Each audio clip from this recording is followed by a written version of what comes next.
Students, I myself, Bhimrao Kadre sir from MHSS Junior College, Shindkheda. आपण 2.1 1.2 lesson on saying please या लेसनमधील 1 ते 34 लाईनचा विचार केला. आता या व्हिडिओमध्ये लाईन नंबर 35 ते दिस इज 35 लाईन ते लाईन नंबर 65 मॅनस या शब्दापर्यंत या लाईन्सचा विचार करणार आहोत. So let us see line number 35. This does not mean that the damages are negligible.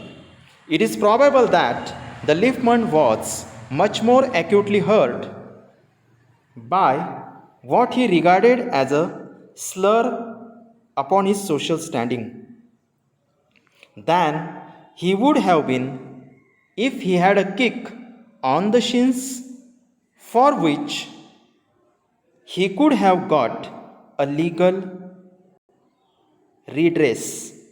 So what happened? आता लेखक असं सांगतोय की पॅसेंजर त्या लिफ्टमन विरुद्ध लिफ्टमनशी उद्धटपणे वागला. लिफ्टमनचा एक प्रकारे भावनिक हानी झाली आणि त्या लिफ्टमनला पॅसेंजरचा उद्धटपणा म्हणजे एक प्रकारे त्या लिफ्टमनच्या सोशल स्टँडिंगचा अपमान होता. सोशल स्टँडिंग मीन्स सामाजिक स्तर.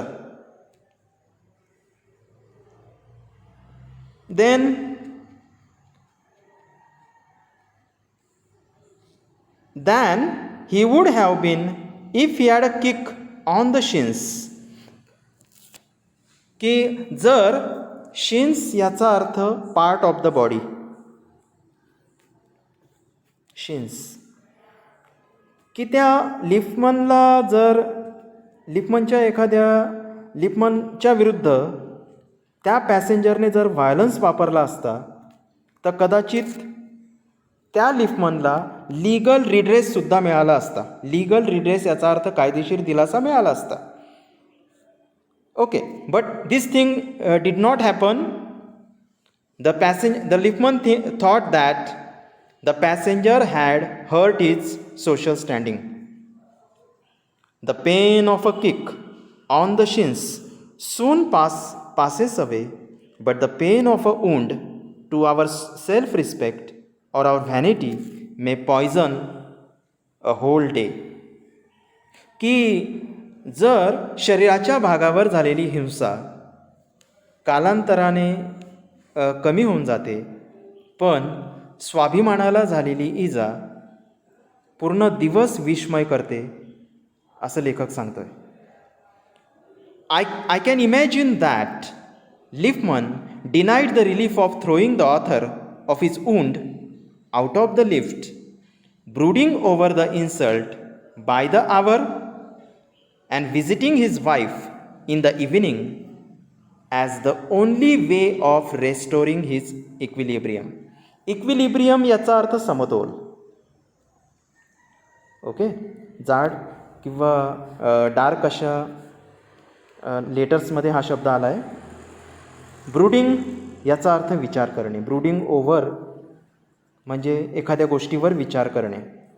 तर लेखक आता असं सांगतोय की लेखक कल्पना करतोय की हा जो लिफ्टमन आहे तो त्याला कोर्टाने रिलीफ याचा अर्थ दिलासा नाकारला असेल आणि मग तो आपल्या अपमानाचा विचार करत घरी गेला असेल. पत्नीला भेटल्यानंतरच किंवा पत्नीशी बोलल्यानंतरच त्याचा जो भावनिक असा समतोल आहे तो त्याला कदाचित त्याचा भावनिक समतोल राहिला असेल. This is a imagination of the writer.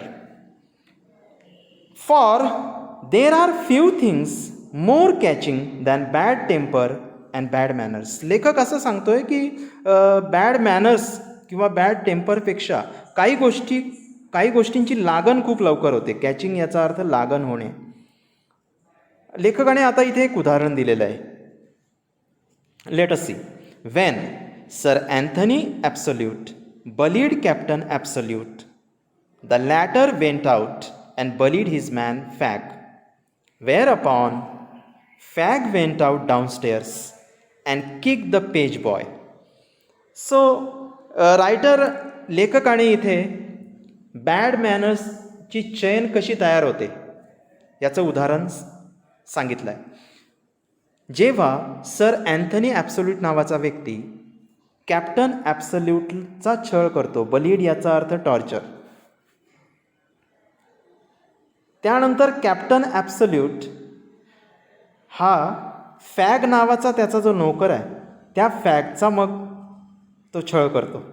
पुढे फॅग पायऱ्या उतरतो, पुढे जातो आणि एका कामगार असलेल्या मुलाला तो किक मारतो किंवा लाथ मारतो. लेखकाला सांगायचं आहे की बॅड मॅनर्स कशा प्रकारे बॅड मॅनर्सची चेन तयार होते, साखळी तयार होते. If one person behave in a bad way then other person may also behave with a bad manners with other person.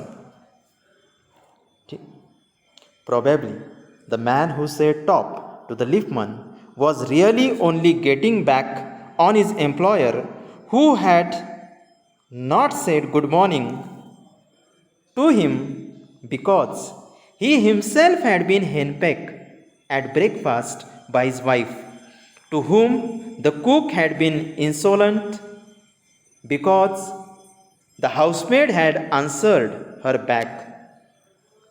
So once again आता लेखक आता आपल्या पहिल्या कथेकडे येतोय की पॅसेंजरने लिफ्टमनसाठी प्लीज शब्द वापरला नाही, कारण पॅसेंजरचा जो काही कर्मचारी होता, एक कर्मचारी, तो कर्मचारी पॅसेंजरला सकाळी गुड मॉर्निंग म्हटला नाही. याच्या मागे कारण असं होतं की ब्रेकफास्टच्या वेळेस त्या कर्मचाऱ्याच्या पत्नीने त्याचा छळ केला होता, हेनपेक म्हणजे टॉर्चर केलं, कारण त्यांच्या घरातील कुक म्हणजे स्वयंपाक करणारी स्त्री या पत्नीशी उद्धटपणे वागली. याच्याही मागे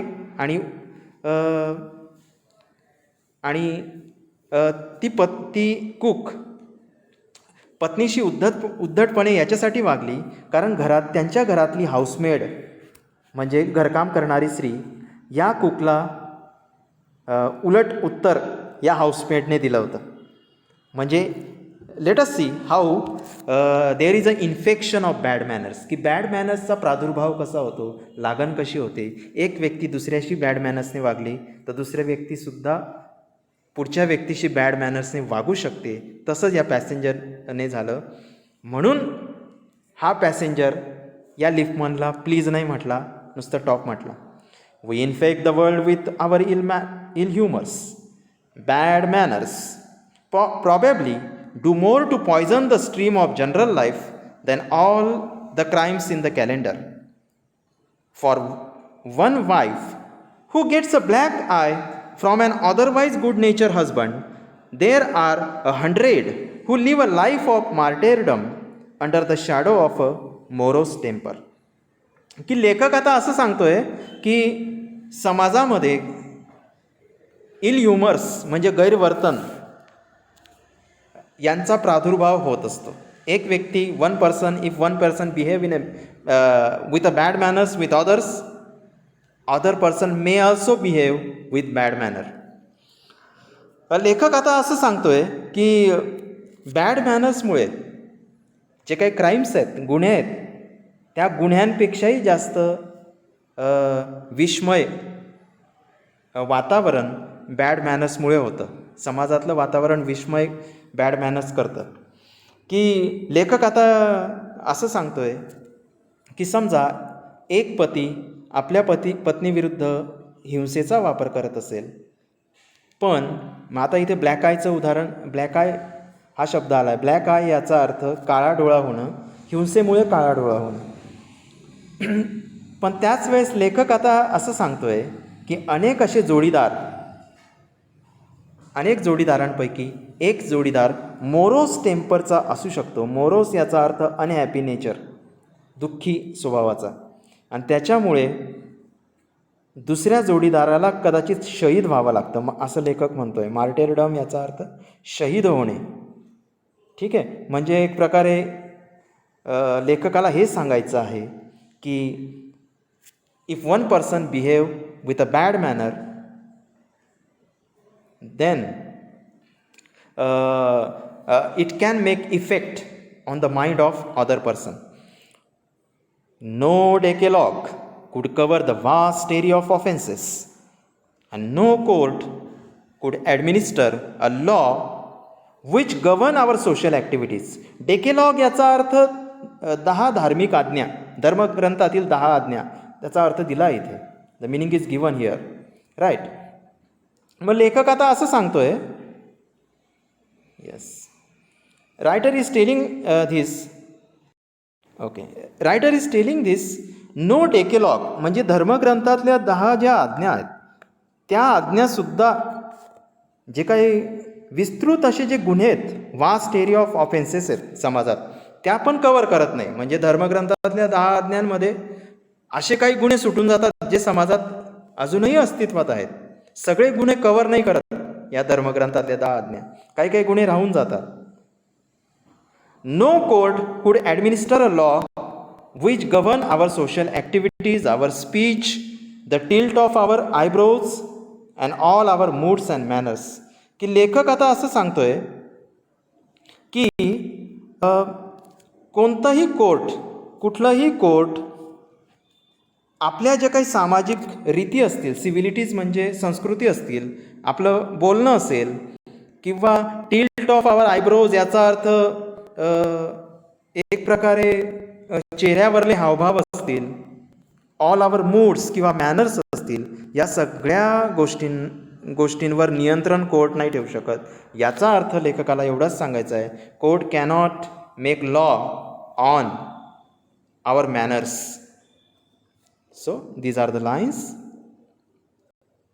That is line number 35 to 65.